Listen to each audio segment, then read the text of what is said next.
के सप्तम भाव में यदि राहु देव बैठेंगे तो कैसा फल करेंगे। जन्म कुंडली का सप्तम भाव ये व्यापार का भाव है, जीवन साथी का भाव है, छोटे मोटे लड़ाई झगड़े का भाव है, वैवाहिक सुखों का भाव है, वैवाहिक जीवन का भाव है।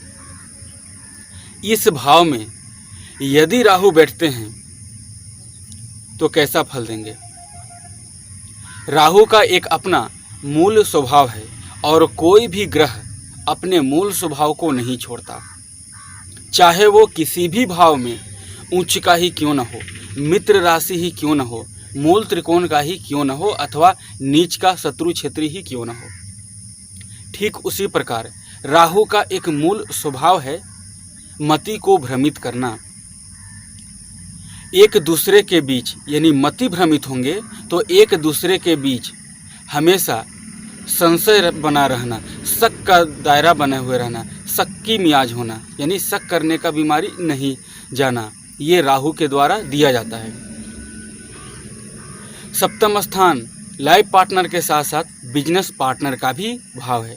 यदि इस भाव में राहु देव बैठते हैं तो सामान्य रूप से राहु का इस भाव में बैठने से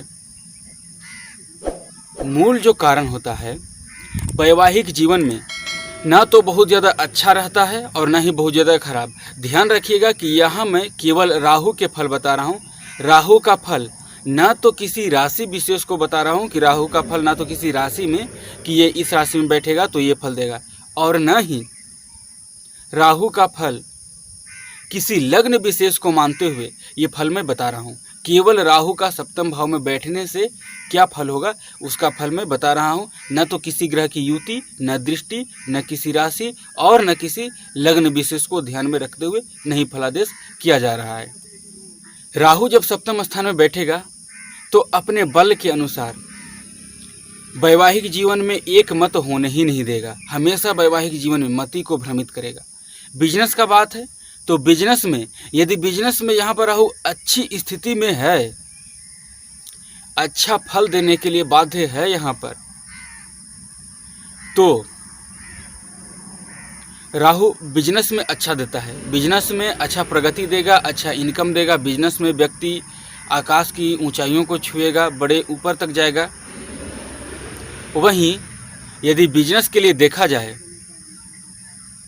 तो जो बिजनेस पार्टनर है यानी साझेदारी का, उससे कभी भी इसका मति मेल नहीं खाएगा जिसका सप्तम भाव में राहु बैठा हुआ रहेगा। वैवाहिक जीवन में यदि पुरुष की कुंडली है तो हमेशा अपने पत्नी पर शक करेगा, ऐसा व्यक्ति, ये कन्फर्म है, ये होना ही होना है। और यदि किसी स्त्री की कुंडली है तो वो भी अपने पति पर हर नज़रिए से, अब किसी का कॉल आ जाए तो कॉल यदि उसके सामने नहीं उठाया गया, जीवन साथी के सामने कॉल नहीं उठाकर थोड़ी दूर जाकर उठाया गया या कहीं और जाकर, तो ये शक डायरेक्ट जाएगा यही कि कोई अफेयर चल रहा है। ये राहु सप्तम स्थान में बैठा हुआ देता है ऐसा भ्रमित। आर्थिक दृष्टिकोण के लिए जो मैंने बताया कि व्यापार के लिए राहु अच्छा होता है, वो कैसे? क्योंकि राहु जब सप्तम भाव में बैठेगा तो इसकी पंचम दृष्टि लाभ पर जाएगा। सोपापी ग्रह है, इसे भी धन चाहिए, इसे भी लाभ चाहिए, इसे भी अपनी इच्छाओं की पूर्ति के लिए अर्थ चाहिए। सप्तम स्थान में बैठा राहु लग्न को देखेगा तो जातक के जीवन में एकाध बार सिर पर चोट या स्टिच लगा ही देगा, जहां तक कि माइग्रेन का भी बीमारी दे देगा। अब राहु का जैसा बल हो, अगर राहु पूर्ण रूपेण बलाबल के साथ है तो वो जो माइग्रेन है वो बड़े बड़े डॉक्टरों को इलाज करने के बावजूद भी, बड़े बड़े डॉक्टरों के इलाज के दौरान भी ठीक नहीं कर पाएंगे। और वही राहु 0 डिग्री का, 1 डिग्री का, 2 डिग्री का यानी बाल्य अवस्था के साथ है, मृत अवस्था के साथ है, तो मामूली सा सर में दर्द का शिकायत बार बार रहेगा। ऐसा कोई महीने नहीं जाएंगे, यानी 20 वर्ष से ऊपर का मैं आयु में बता रहा हूँ कि ऐसा कोई महीना नहीं जाएगा जब राहु की महादशा या अंतर्दशा लगेगी तब कि उसे सिर में दर्द ना हो।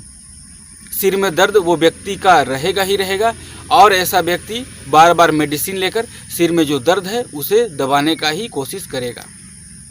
राहु अपनी नौवीं दृष्टि से जो तीसरे भाव मेहनत साहस पराक्रम को देखेगा तो मेहनत में वृद्धि करेगा, साहस में वृद्धि करेगा, पराक्रम में भी वृद्धि करेगा।